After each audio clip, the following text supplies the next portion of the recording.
Thomas the Tank Engine and Friends, Wooden Railway Adventures, Episode 38, Toby's New Cowcatchers. Toby and Henrietta have been on the island of Sora for many years. They know the island very well. In that time, Sir Topham Hatt has given them many things, but the one that Toby treasures the most is his own branch line. He likes running his branch line, but the best thing he likes about it is that he gets to see the sights and sounds of the island of Sodor. One day he was puffing along his branch line just like a regular day. He was singing songs with Henrietta. It was Henrietta's birthday.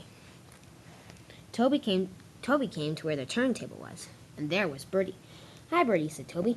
"Anything new yet?" "Yes," said Bertie. "I have some important news." "What is it?" "Well," he said, "the vicar and his Sunday school children want to go to the beach today, and Sir Topham has put you in charge of that." But Toby was confused. But the children can't all fit in Henrietta," they said. "Exactly," said Bertie. "So that's why Sir Topham Hatt wants you to take old Slow Coach right here." Toby didn't think this was very fashionable. "Anyway," said Bertie, "it's Sir Topham Hatt's orders, so I would think that you should follow them." "You're right," said Toby. I shouldn't always think of myself." The children hopped out of Bertie, while Toby ran to get old Slow Coach. Old Slow Coach was coupled to them, and the children and the vicar got in. Toby set off along his way.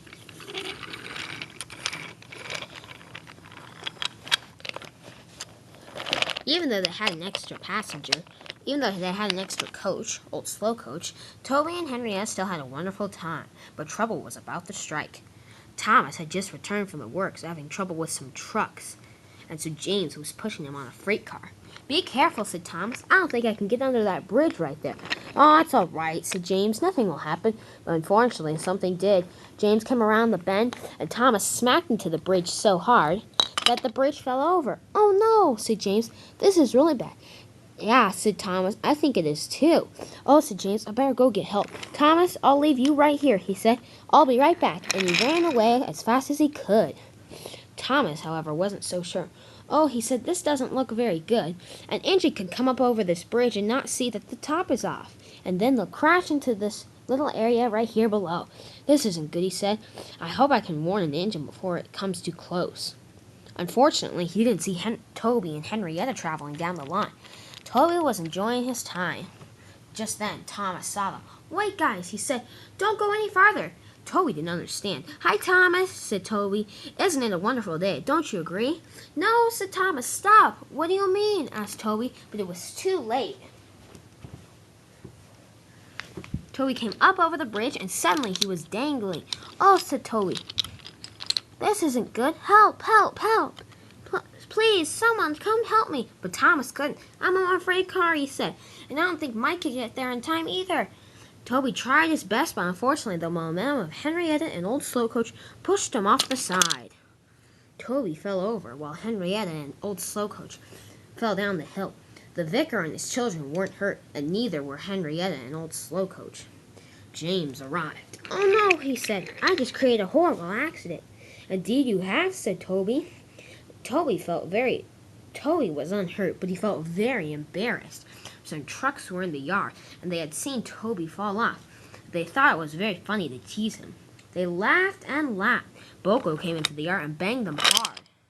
"You guys don't talk about an engine that way," he said. "Thank you, Boko," said Toby. So Topham Hatt soon arrived. This wasn't part of my planning here," he said. "I'm very disappointed in you, Toby." "I'm sorry, sir," said Toby, "but I didn't know that the bridge was gone." "I see your point there," said Sir Topham Hatt.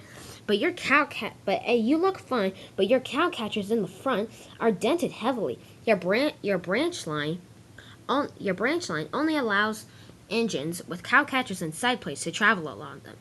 And the only engine on our line like that is Mavis."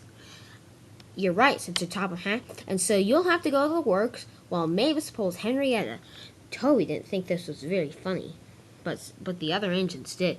"Ha," said Mike. "Mavis pulling Henrietta? This will be something to remember." Yeah, said Thomas. "She's only pulled freight cars before, and pulling an old vintage coach like Henrietta. Huh, everyone's got to see this." But Toby didn't get to. Thomas was soon put off the car, and he traded spots with Toby. James pulled Toby sadly away. She was sad to see Henrietta go. Toby went to the works, but then arrived a few days later. His cowcatchers weren't fixed. "What's the matter?" asked Sir Topham Hatt. "They didn't have the right cowcatchers in store," he said, "and so the workman said to bring me back here." "Well," said Sir Topham Hatt, "you can't run the line. Your cowcatchers are bended too back, and now my railway will be a disgrace." "I understand your concern," said Toby, "but may I pull Henrietta?" "No," said Sir Topham Hatt, "Mavis is doing a fine job of that. You can just sit in the shed if you want." Toby wasn't very happy. Meanwhile, the bridge had been fixed, and it looked very nice. The next day, Sir Topham Hatt called Toby to the shed.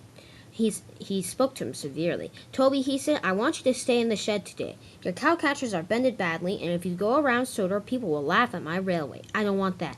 "Yes, sir," said Toby. "I won't." "Good," said Sir Topham Hatt. "Meanwhile, Mavis will be in charge of Henrietta today." Mavis was very excited, of course. "Ooh," she said, "pulling Henrietta, this is going to be fun," and she puffed away. And Sir Topham Hatt also walked away.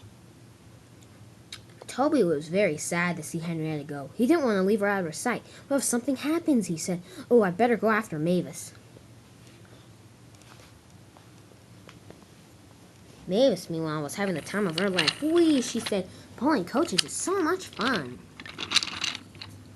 But Henrietta wasn't liking it. Mavis had never pulled coaches before, so she was violently shaking the passengers around, and they were cross. Mavis came by the sheds, and Toby looked on. "Oh," he said, this is going to be a disaster if I don't do something. I must go stop her." Toby went through the engine wash as fast as he could.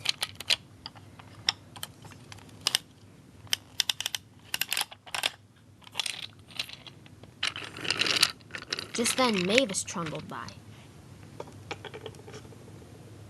Toby was facing the other way, so Mavis didn't notice him. Mavis puffed along the line. "Oh no," said Toby, "he didn't notice me. I better go after her." And he raced along the line. Mavis had never been on Toby's branch line before, and so when he came to the big hill, he was concerned. "Oh no," she said, "I better get a good run at it." She tried, but she fell back down. "Bother," said Mavis, "I better get another one." She tried again, but she still fell back down. "Oh," said Mavis, "whatever shall I do?" Toby, however, was following close behind.